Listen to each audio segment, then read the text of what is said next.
Ladies and gentlemen,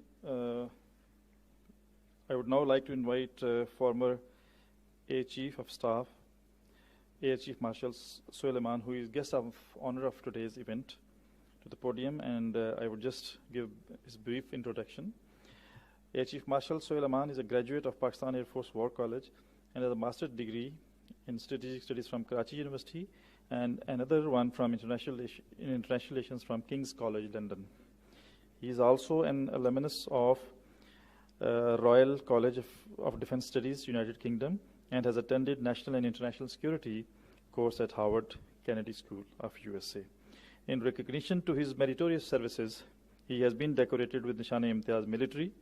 He is the recipient of Legion of Merit of Turkish Armed Forces, King Abdulaziz Medal of Excellence by Kingdom of Saudi Arabia, United States Legion of Merit, the highest military award of United States Armed Forces awarded to any foreign military official. Sir, you have the floor, please.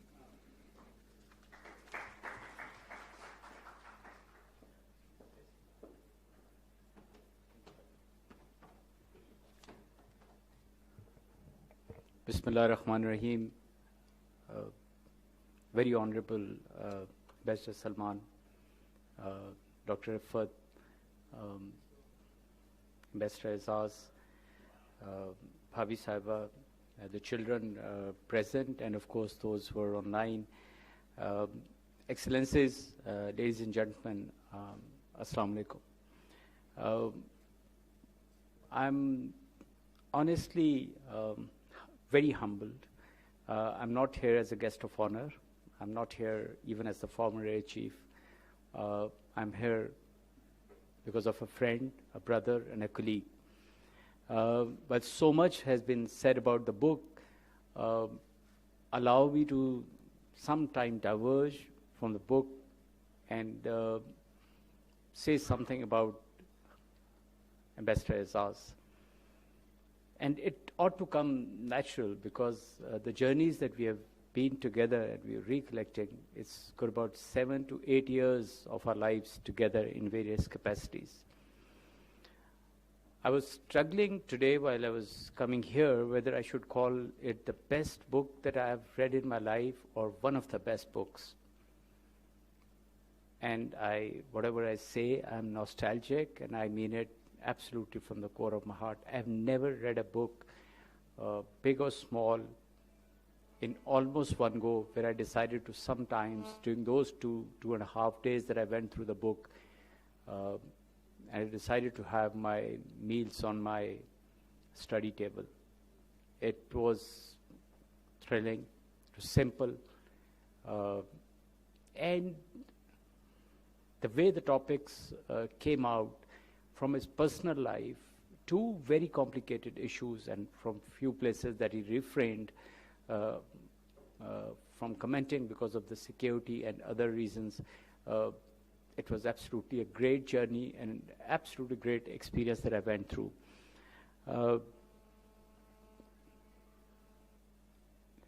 Who should read it? My own judgment is that, and I think a lot of people may not agree, the kind of historic background, and I think like Ambassador Salman said, that it's a recent history of Pakistan. So when he decides to talk of 1958, when he was born, he talks of the entire Ayub arena and how the 65 war changed our perspectives before and after. Then he talks of all the crucial points in the history of Pakistan, the recent history we may call last about 55 years. It's important for, if not the school children, then of course the college and the university boys and girls to exactly know the history that you went through from a man who was really at the helm of the affairs, who was an insider, who understood what was going on. And this is the first-hand information. I personally feel that the university libraries should have this book so that a lot of issues in their minds can be settled right at that stage before they get into the practical life, let alone the various ambassadors and the Foreign Office colleagues, yes, of course, and that's it. But I think this book is about our identity. It talks about those critical areas, and it talks about how critical and how crucial it is to run this country and to manage this country through the challenges that you get. And of course, from every challenge, good leadership brings out opportunities.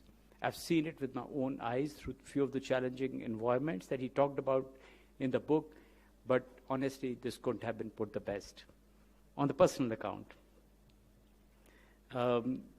Ambassador said that we were together in PF College, Sargodha. The house that we were in was called Alauddin's Corner, and Alauddin was one of the great martyrs of 65 war. But before that, we were together too in Central Model School, Lahore.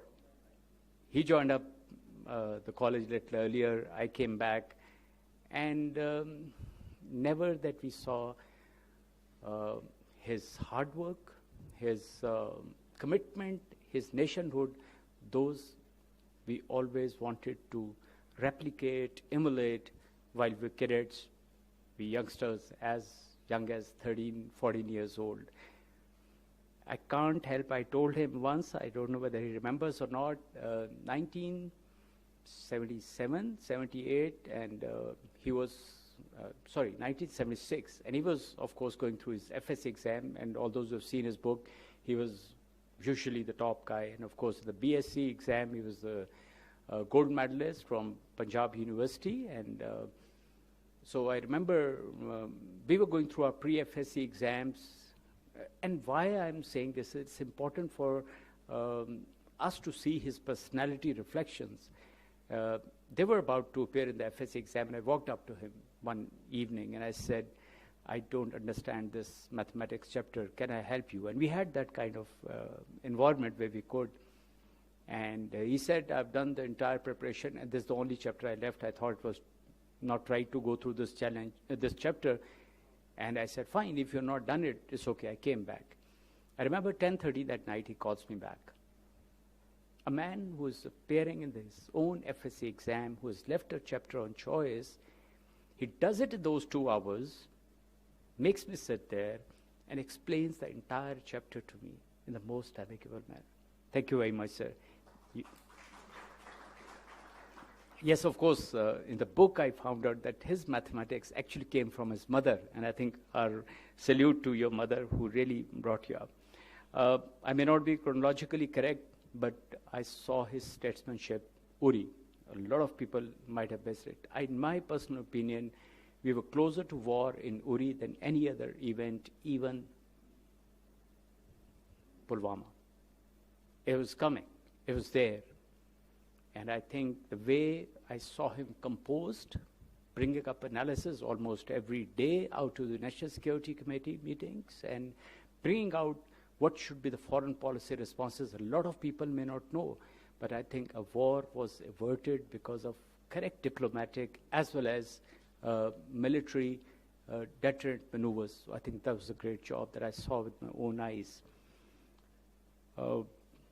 You might also remember, and I think very correctly, and I'm putting those things which happened in front of my eyes. Yemen was a crisis that we were in. And it was a very difficult choice to tell our friends that we are your friends and we are your brothers, but we don't want you to get into it.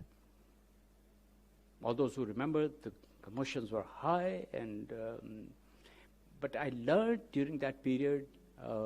We are taught in the NDUs and war colleges, but I think his clarity of thought that the Dr. Raffat said about determining the national interests, they remain the prime.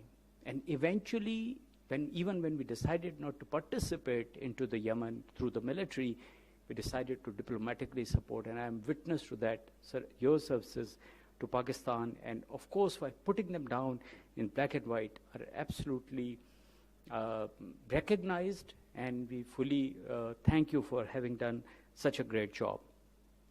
A lot has been said about the book, about the United States.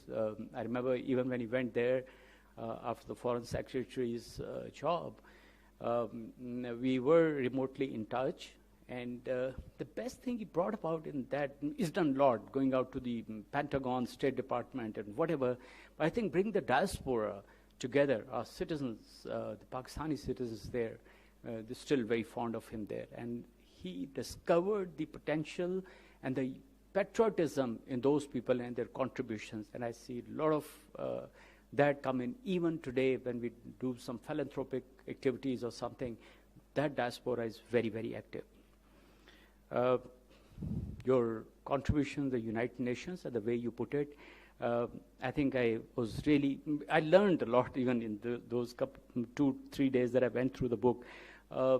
It's not about the strength, and I think the way you say the winner takes it all. No, it's about small countries like ours, and I think that's where the diplomats need to understand that it's not a black and white situation. You walk through the grays in diplomacy, and then you bring out solutions, and for a country like us to bring out solutions and give them to the leadership, I think your stay at the United Nations will gain good. India is, and what I learned from the book was, and we've seen it, the relationship is very fragile, and diplomacy has to do a lot of effort to bring that, and of course the leadership to normalcy. It happens, but if a small incident can destroy it all. And I think the Bombay thing, while you're really going towards that diplomatic maneuver, spoiled it all. So I think there is so much to learn from all what you have done for this country, and by especially putting it up down into this book. And last but not the least, I think his patriotism, his commitment to the country, and continuing to contribute here in the Institute of Strategic Studies are worth emulating. I'm really grateful, sir, that you had me speak on this occasion. It's my privilege and honor, and we wish you and the family health, happiness, and prosperity. Thank you very much, ladies and gentlemen.